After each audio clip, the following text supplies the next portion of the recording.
This quick start guide is to help familiarize yourself with some of the components, terminology, and location of important information so you can succeed in building your custom gauge kit from New Vintage USA. Let's go over what's in the box.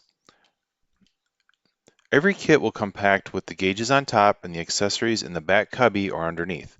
If you have a direct fit kit, the dash brackets will also be underneath. Every kit will come with a series of bags. These contain the various items to install your gauges.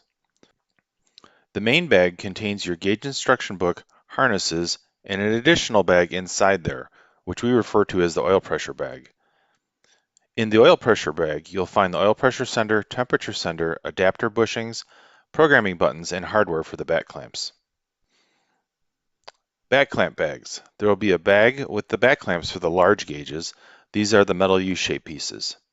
If you have 2 1/16 inch gauges, there will be a bag with the appropriate number of back clamps.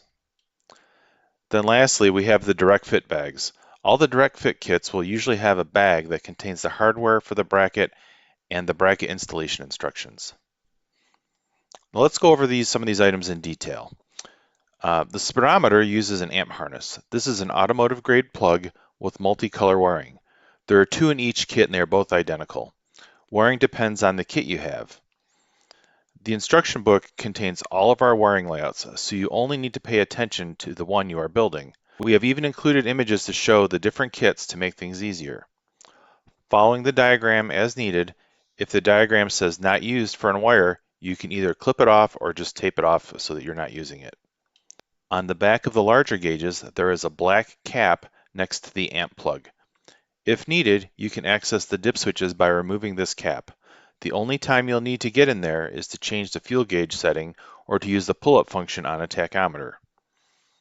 On direct drive kits, you'll also have the jumper plugs on the back that are used to run the 2 1/16 inch gauges.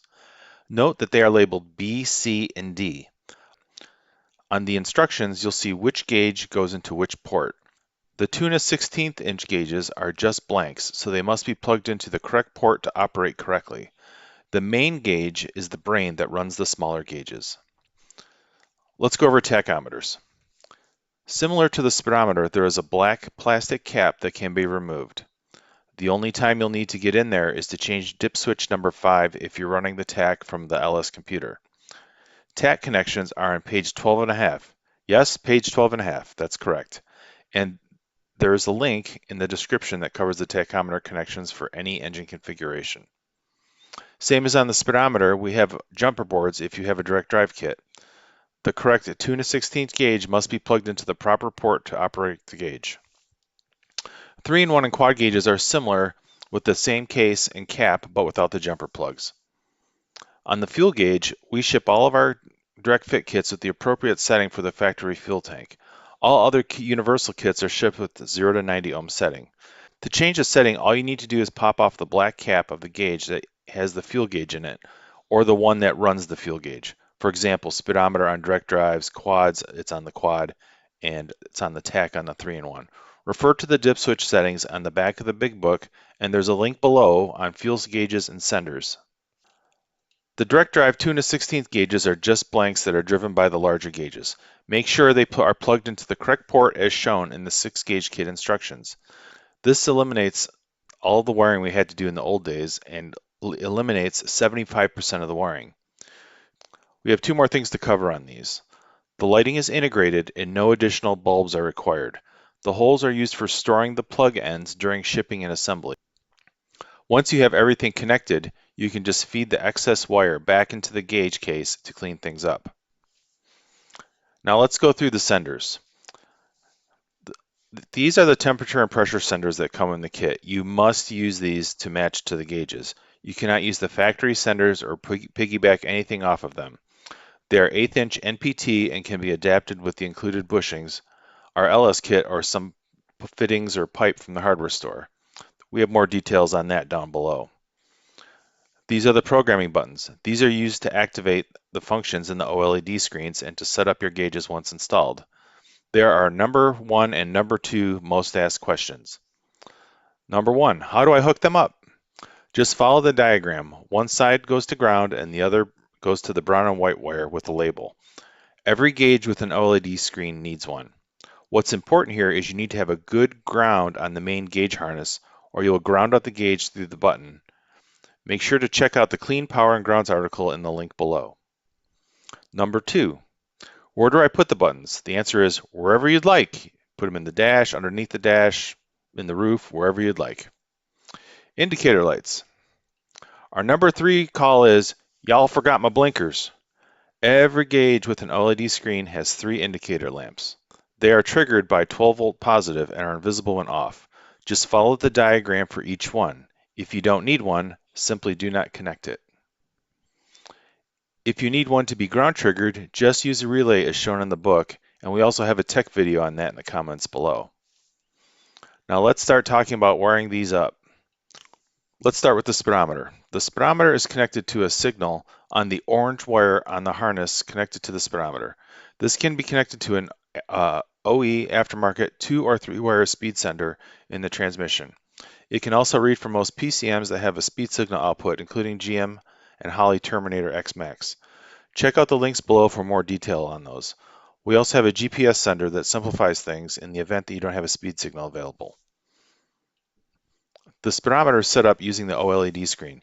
You can use the drive a mile feature or enter the pulses manually. We have full videos on those below. We ship them at 16,000 pulses per mile, so that should at least get you going. You can also refer to the Quickstart guide in the big book and the full speedometer programming menus in there as well. Now let's cover the tachometer. The tachometer signal for gas vehicles comes in on the violet wire. Gas tachs have settings for 1, 2, 4, 6, 8, and 10-cylinder engines. You can use the button to get into the setup menu and change the settings. You can also use the button to cycle through the functions. More detailed videos on the articles below. The tachometers and some speedometers have a blank function on the screen that you can use if you do not want to display anything. If you power up the gauge and the screen is not on, it may be on the blank setting. Just press the button. The tachometers can operate on a wide range of signals from coils, HEI outputs, GM factory, and most aftermarket PCMs. We have a bunch of information, articles, and videos about tachometers down in the comments below. We ship these all on 8-cylinder by default. Now, if you ordered a diesel tachometer, the signal comes in on the orange wire on the tach. This is a low voltage input designed to pick up an AC sine wave from crank triggers, 2-wire pickups, and PCMs. There's a full diesel tach video and instructions down in the comments below. This is what we call our Phoenix Big Book. This book may seem a little overwhelming at first, but keep in mind it's for all of the kits and configurations we manufacture. Most of the book is wiring diagrams you probably will not need. You just need to identify the kit you are working off of and go off that diagram. The rest of the book goes into detail on all of the features and functions, mostly in the speedometer and tachometer. All of our gauges are based on the same platform and use the same menus and features. That makes it easier for you and for us when you call because it's all the same. Don't forget about our SnapAdapt plug-and-play connector to make wiring even easier. No more splicing or cutting into the factory harness. Available for every kit that we make. Another thing you may notice is there are QR codes all over the place. We have strategically added these throughout the instructions in areas that may be easier to cover in a video or an in-depth article. We also added QR codes covering vehicle and powertrain specific installations to the direct fit booklets. We selected the articles and videos that would be related to that specific make and model. As far as we know, New Vintage is the only manufacturer going to these lengths to get you the information you need at this level of detail to make your install as easy as possible. To wrap this up, if you have any questions along the way, please feel free to reach out to us, then we can get you going in the right direction. If you're working after hours, we do have some great resources on our frequently asked questions page and our online troubleshooting pages. Both have links down below, and they are really great resources to use anytime, 24/7. We hope this quick start video gets you going and one more step to making your ride truly unique.